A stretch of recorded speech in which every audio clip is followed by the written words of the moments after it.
Good morning. I'm your host, Eddie Muller, welcoming you to Noir Alley. And if you'll indulge me, let me wish myself a happy anniversary. A year ago at this time, Noir Alley debuted with a screening of 1941's The Maltese Falcon.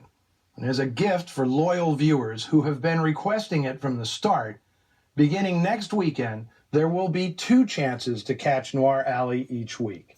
That's right. Beginning this Saturday, March 10th, Noir Alley is getting a nocturnal time slot, midnight on the East Coast, 9 p.m. for you West Coasters, with a repeat showing in our usual Sunday morning slot, 10 a.m. Eastern. So now we've got 2 viewing options to fit your schedule, Saturday night or Sunday morning, or just watch twice. Today, to kick off our second season, it's 1953's The Big Heat. This drama contains one of the most vicious moments in movie history. Everyone who loves old crime movies knows the scene I'm talking about. It's unforgettable, especially as it results in the beguiling Gloria Graham playing the rest of the movie with half her head wrapped in bandages. Jake Gittes should consider himself lucky. In the 65 years since this film was made, no review of The Big Heat has failed to cite this shocking moment or give full credit for its impact to director Fritz Lang. But Fritz Lang didn't create this scene. It's the work of William P. McGivern, a former Philadelphia crime reporter who'd written reams of short fiction in the 1940s before breaking out with his novel The Big Heat in 1952. The success of the film version led to subsequent books by McGivern being snapped up and turned into solid, sometimes sensational crime movies. Shield for Murder, Rogue Cop, Hell on Frisco Bay, and Odds Against Tomorrow, all in the 1950s.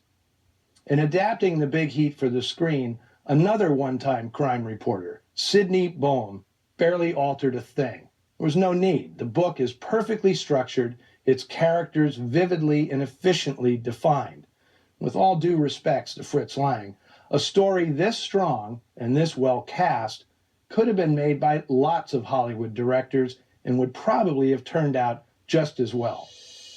The Big Heat is the tale of an idealistic, straight-arrow police detective, Dave Banyan, who suspects something suspicious about a fellow cop's suicide. The movie plunges headlong into harsh territory for the early 50s. Banyan becomes a vigilante when he realizes the extent of the corruption around him. He surrenders his badge, but won't give up his service revolver, a move that makes him the Dirty Harry of the Eisenhower era. Where you going, thief? This isn't your business, Banyan. All right, thief, suppose you tell me what my business is. Now, as I pointed out in my book, Dark City, The Lost World of Film Noir, this is a cops and robbers saga that's also a Western.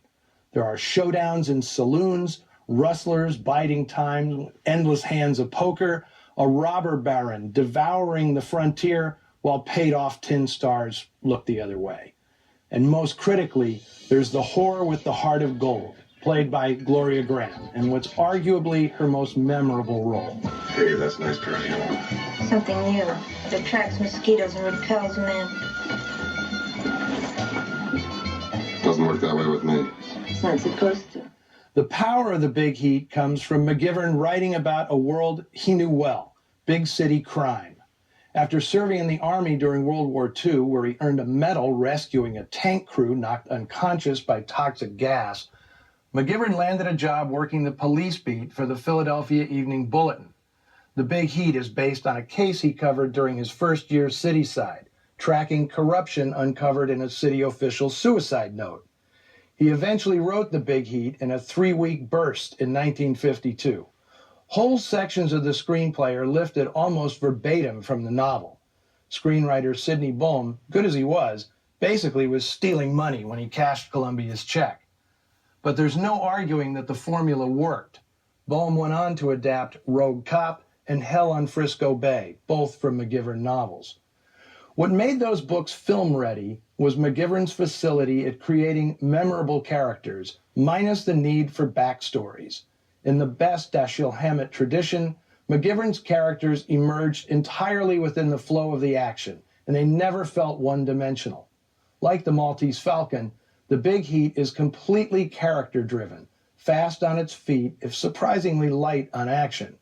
Glenn Ford's performance as the vengeful cop is completely true to the novel, although the Banyan in the book is more complex and McGivern's attitude toward him more ambiguous.